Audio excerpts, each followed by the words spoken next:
TRP gaming ઝોનના પ્રકરણમાં આપણે જોયું એક સંપૂર્ણ રીતે ગેરકાયદેસર સ્ટ્રક્ચર એનઓસી ફાયર સેફટીના અભાવમાં ગેરકાયદેસર રીતે ચાલતું હતું। રાજકોટ શહેરના 27 દિવસના મારા લોકસંપર્ક દરમિયાન અનેક ગેરકાયદેસર મકાનો બાંધકામોની માહિતી મારા સુધી લોકો પહોંચાડી રહ્યા છે। આ ગેરકાયદેસર મકાનો એ ભારતીય જનતા પાર્ટીના ભ્રષ્ટ નેતાઓ, એમના મળતિયા બિલ્ડરો અને એમના ચહિતા અધિકારીઓએ એકબીજાના મેળાપીપણામાં ઊભા કર્યા છે। એની સામે કોઈ કાર્યવાહી નથી કરવી, પરંતુ તંત્ર દ્વારા રવિવારી બજારના ગરીબ પાથરણાવાળા, લારી ગલ્લાવાળા, જેને ભારતની સંસદે સ્ટ્રીટ વેન્ડર્સ એક્ટ હેઠળ કાયદેસર કામ ધંધો રોજગાર કરવાની છૂટ આપી છે,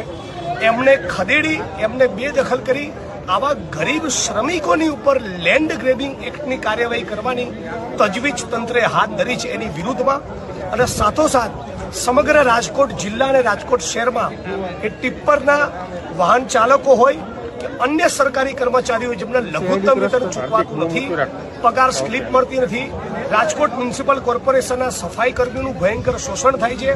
તેમજ રાજકોટ જિલ્લાની અંદર ટોચ મર્યાદાના કાયદા હેઠળ જે ખેત મજૂરોને રાજ્યની સરકારે જમીનોની ફાળવણી કરી ખેત મજૂરમાંથી ખેડૂત બનાવ્યા,